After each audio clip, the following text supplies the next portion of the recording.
자, 오늘 작품은 시문의 그날이 오면이라고 하는 작품입니다. 한번 공부해 보도록 하겠습니다. 그날이 오면, 그날이 오면은 먼저 반복이 되고 있네요. 근데 반복이 되고 있는데 바로 가정법입니다. 가정을 반복하고 있습니다. 가정이라는 건 무슨 뜻입니까? 아직 오지 않았다. 그러나 그날이 온다면 이 정도 의미죠.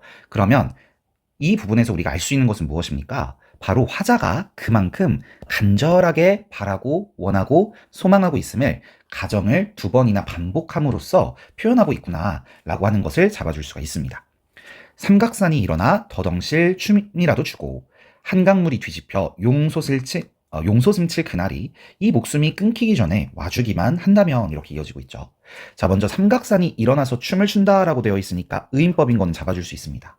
그리고 이 시에서 삼각산과 한강물이라고 하는 이 시어가 무엇을 비유하고 표현하고 있느냐, 이것을 잡아주는 게 굉장히 중요한데요.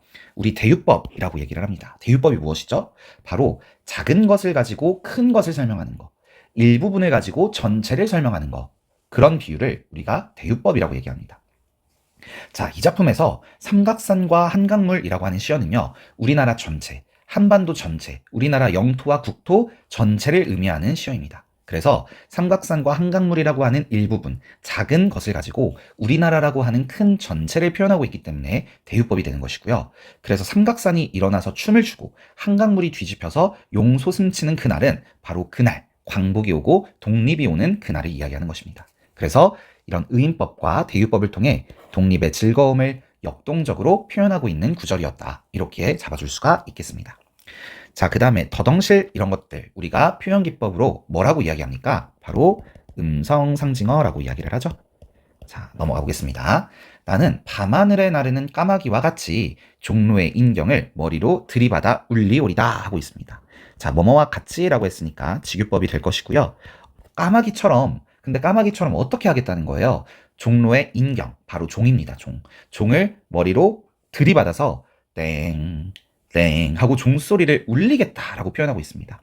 그래서 내가 죽더라도 까마귀처럼 종을 머리로 들이받아 종소리를 울려버리겠어, 이런 의미이기 때문에 자기 희생의 의지가 되는 것이고요.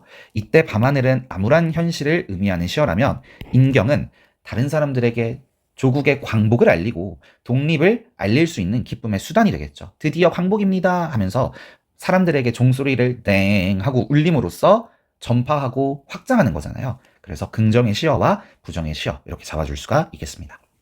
두개골은 깨어져 산산조각이 나더라도 기뻐서 죽사오매. 슬퍼서 죽는 게 아니고 기뻐서 죽습니다. 그러니 오히려 무슨 한이 남으오리까, 즉 한이 남지 않을 것이다. 내가 죽더라도 어떤 한도 남지 않을 거야. 뭐만 온다면, 그 날만 온다면, 이렇게 이해할 수 있겠죠. 자, 그래서 여기에서는 서리적 표현을 사용하고 있습니다. 서리적 표현은 무엇입니까? 바로 의문문의 형식이긴 하지만 진짜로 궁금해서 물어보는 것이 아니라 답을 정해놓고 내가 하고 싶은 말을 강조하기 위해서 의문문의 기법을 사용하는 걸 우리가 서리적 표현이라고 하죠.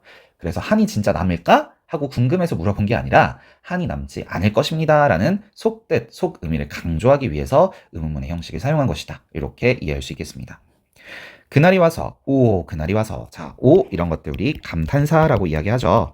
그래서 감탄사를 사용하기 때문에 영탄적 표현이다 라고 얘기할 수 있고요. 자신의 감정을 격정적으로 표현하고 있다. 이렇게 얘기하게 됩니다.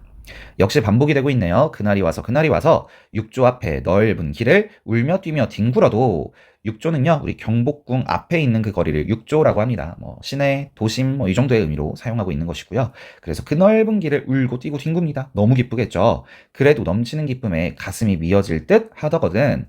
드는 칼은요 잘 드는 칼을 의미합니다. 날이 바짝 서 있어서 토마토 같은 거 이렇게 슉 스치기만 해도 잘 잘리는 그런 칼 있죠? 그걸 잘 든다라고 얘기하잖아요. 그래서 드는 칼로 이 몸에 가죽이라도 벗겨서 커다란 북을 만들어 들쳐매고는, 네, 여러분 북 만들 때 이 부분, 네, 요게 이제 보통 동물의 가죽으로 만들거든요. 근데 자기의 가죽, 자기 피부를 벗겨서 이 북을 만들겠다고 하는 겁니다. 그리고 여러분의 행렬에 앞장을 서오리다, 서겠습니다 하고 있습니다. 그래서 우리 선구자라고 이야기하죠. 다른 사람들보다 앞에 서서, 앞장서서 솔선수범하며 뒤에 사람들을 이끌고 지도하고 올바른 방향으로 나아가야 돼 라고 이야기하는 그런 사람들을 우리가 선구자라고 얘기합니다. 그래서 선구자로서의 그런 의지를 드러내고 있는 표현이 되겠습니다. 우렁찬 그 소리를 한 번이라도 듣기만 한다면 그 자리에 거꾸러져도 죽어도 이런 의미겠죠. 눈을 감겠소이다. 기쁘게 죽을 것입니다. 하고 있는 것입니다. 자, 그래서 이 시는요. 말 그대로 그날이 오면 이게 제목이었습니다. 즉 가정법을 활용했기 때문에 아직 광복과 독립의 즐거움이 오지는 않은 상황이라는 거 잡아주셔야 됩니다. 아직 오지는 않았고요. 지금은 밤하늘입니다. 암울한 현실이지만 그러나 그날에 대한 간절한 염원을 표현하고 있는 것이 바로 이 시의 주제였다. 이렇게 잡아주시면 되겠습니다. 그 다음에 이 시 같은 경우 어때요? 굉장히 직설적이죠? 그리고 격정적이죠. 격정적이라는 것은 감정이 매우 매우 격하다 이런 뜻입니다. 그 다음에 극한적 상황을 가정하고 있죠. 내 피부를 다 피부 가죽을 벗기겠다 이런 표현들이 그만큼 극한적입니다. 그러나 이런 것들이 결국에 무엇을 드러내고 있냐면 그만큼 화자의 간절한 염원, 조국 독립과 강복에 대한 열망이 그만큼 간절하구나 하는 것들을 우리 독자들이 읽어낼 수 있는 한 편의 시였습니다.